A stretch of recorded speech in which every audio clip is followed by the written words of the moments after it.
nice and warm in here. Yeah. So We pay the heating. We're going to have a breakout for the embargo section for the dailies, which we allow until 10:30 tonight, and obviously this being a Sunday game, we'll have a Sunday embargo with everything embargo until 10:30 tomorrow night. Vinny?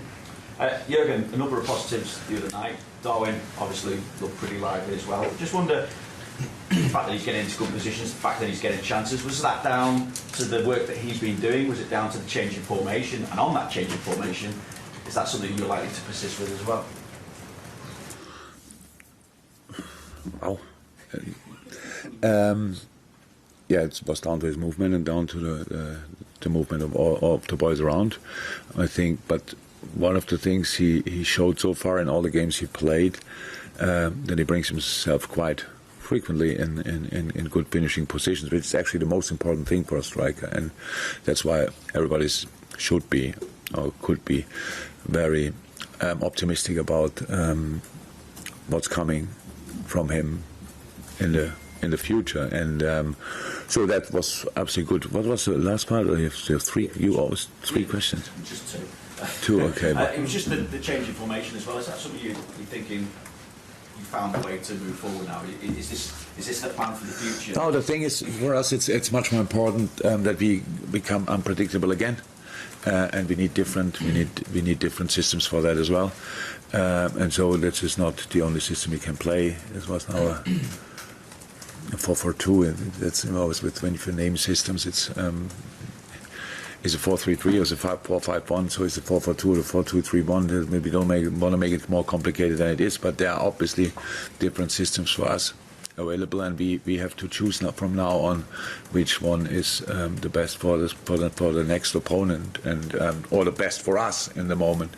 And yeah, but how I said, we have to be more unpredictable, definitely.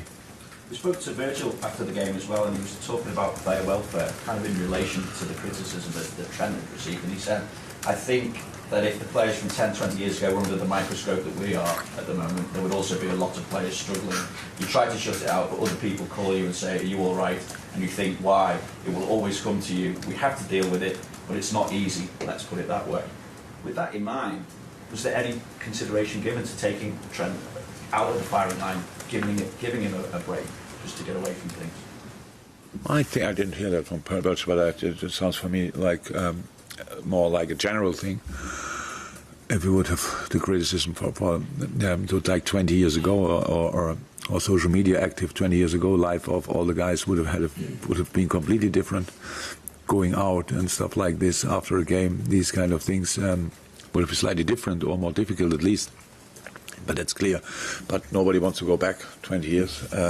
Yes, that's one of the challenges we face, and not Trent now. That's one of the challenges the boys especially face, because in good moments, the boys are probably guilty as well to like what everybody writes, and it's not important, to be honest. But in bad moments, when you don't like it, it's not important as well. But that's obviously something you have to learn over years. Trent is pretty good at that, pretty early. By the way, his birthday today, so 24 now. Wow. No, didn't think about that. 6 on for Trent training later though. Yes. Last season, he scored 8 goals across 4 games with Arsenal and didn't concede. 4 against them at Anfield obviously came after yourself and Mikel had a few words on the touchline as well. I remember you talking about that last season, how it sparked you guys on that occasion as well. But how much of a different proposition do you feel Arsenal are? Because it seems that Mikel has been given a bit of time. He was under pressure at one point, and are they now effectively the real deal in terms of the title race this season?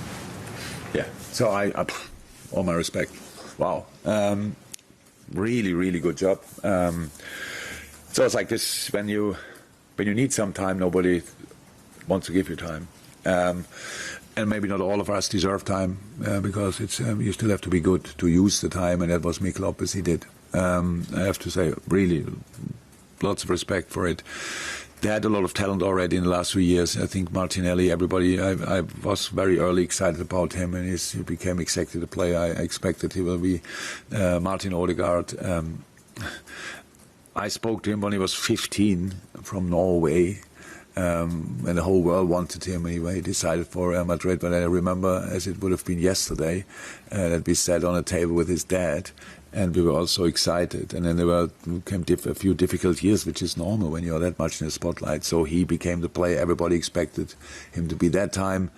Saka, I think from first day since he's playing, it's incredible. And Gabriel Jesus, if anybody knew how good he could be, not in a Man City shirt, in a fixed role, fixed number 9, number 1 in the lineup, if you want, the fixed number 9 in the lineup.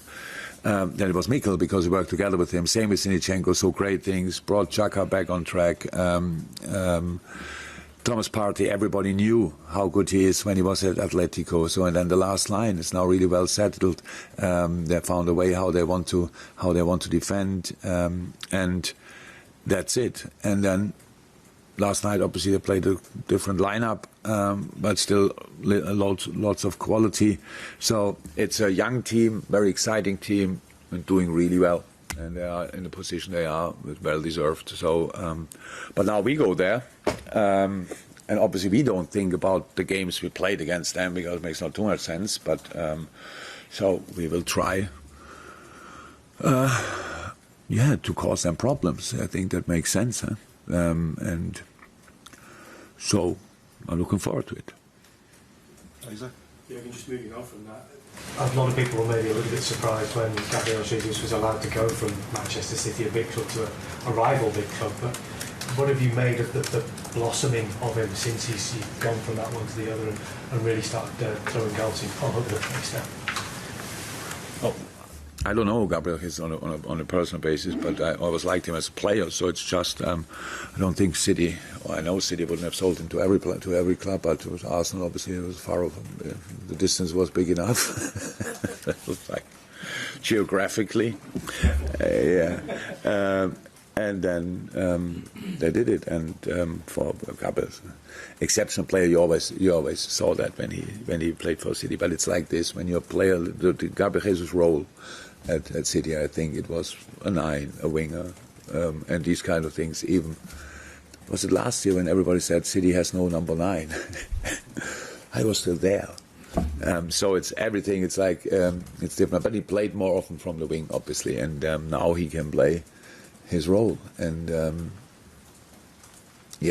was a third goal last night. What did it win? 3-0, 4-0? I'm not sure when I switched off. 3-0. Yeah. But was a nice setup. So he's flying in a moment, huh? So full of confidence. That's what confidence does to top quality, to top class players. And if you not play against them, then it's easy to enjoy what he's doing in the moment. Now it's our opponent for the weekend, so we have to make sure that he will stop flying for a weekend. In terms of